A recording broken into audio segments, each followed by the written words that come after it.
Have you ever felt like the world had already decided your future before you even had a chance to fight for it? That no matter what you do, you're stuck, invisible, and forgotten.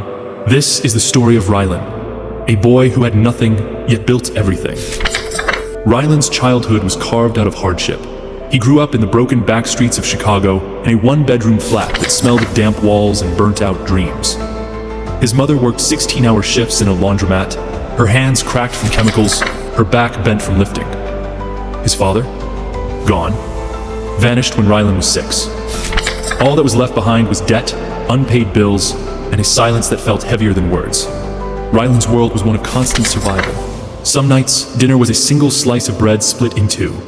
Some mornings, he'd walk to school in shoes with holes, stuffing cardboard inside to keep his feet dry.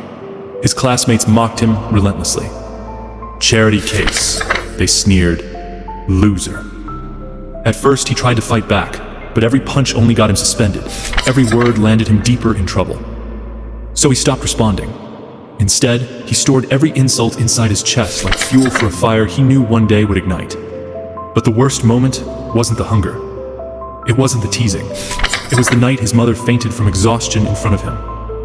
Dropping a basket of wet laundry onto the floor, he rushed to hold her head in his lap, crying, begging her to wake up. The hospital said it was fatigue, stress, malnutrition. Rylan was only 15, but that night, as he sat in the freezing waiting room, he made a silent vow. This is not how our story ends. I'll change it. Even if it takes my whole life, I'll change it. From that moment, Rylan worked. Every odd job he could find. Carrying groceries, shoveling snow, cleaning dishes at a diner until midnight. He hid his money in a shoebox under his bed, each crumpled dollar a brick in the foundation of a dream no one else believed in. His friends hung out on corners, smoking, wasting time. They laughed at him for working so hard. You think you're gonna be rich? You're stuck here forever. Rylan didn't argue.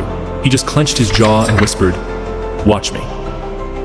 At 17, he borrowed a beat-up laptop from a neighbor and discovered the world of online hustles. He tried reselling sneakers, failed. Tried repairing phones, failed again.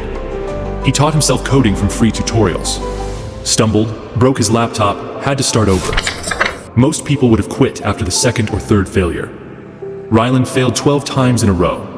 12 ideas. 12 disappointments. Each time, he wanted to quit. Each time, he remembered his mother's cracked hands, the shoebox of crumpled bills, the vow he had made. At 19, he scraped together enough money to buy broken electronics in bulk. He spent nights fixing them in his cramped bedroom, his hands raw from tiny tools and wires. Orders were slow, profits small, but it was something. One night, as he worked by candlelight during a blackout, his mother walked in quietly. She placed her hand on his shoulder and whispered, "I know you'll make it, Rylan. Don't stop."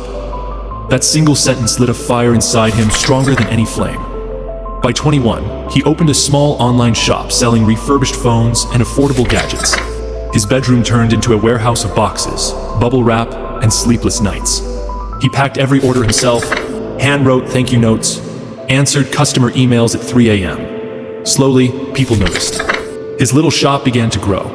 But life has a cruel way of testing you right when you think you've made it.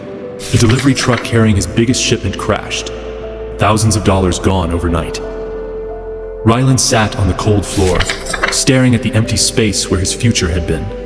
He felt crushed, defeated. For 2 days, he didn't eat. He thought about quitting, about throwing everything away. But then he remembered his mother fainting in the laundromat, her whisper of belief, and the promise he made as a boy. He stood back up. He rebuilt. By 24, Rylan expanded into e-commerce full scale. His store exploded during a viral season, orders flooding in faster than he could handle. He hired his first employee, then 10, then 50. His shoebox of crumpled bills had transformed into warehouses, staff, logistics, and real growth. For the first time, he saw a glimpse of the life he once thought impossible. But success didn't come clean. Competitors stole his ideas. Factories scammed him. One partner ran off with money. He went from millionaire back to nearly broke twice. Every time he fell, people whispered, "It's over." But Rylan didn't stop. He worked harder, learned faster, pushed longer. Every scar became his armor. By 28, Rylan wasn't just surviving. He was dominating.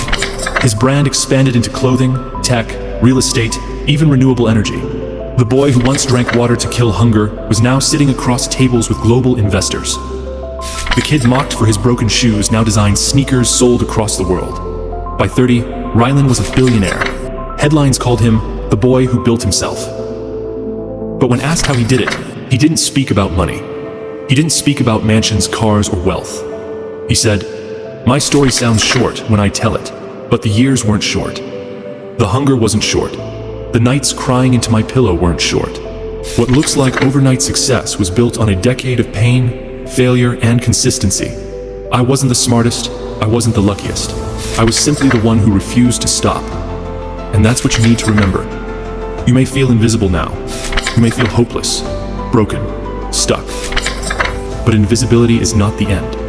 It's the beginning. Struggle is not your enemy. It is your teacher. Every scar, every rejection, every sleepless night is preparing you. Rylan's journey from nothing to billionaire is proof that success doesn't belong to the strongest, or the smartest, or the luckiest. It belongs to the most consistent. The world can ignore you 1,000 times, laugh at you 1,000 times, but if you refuse to quit, one day they'll have no choice but to see you. The story may sound short, but the effort, the pain, the years were not. Consistency is the key. If you never stop, nothing in this world can stop you.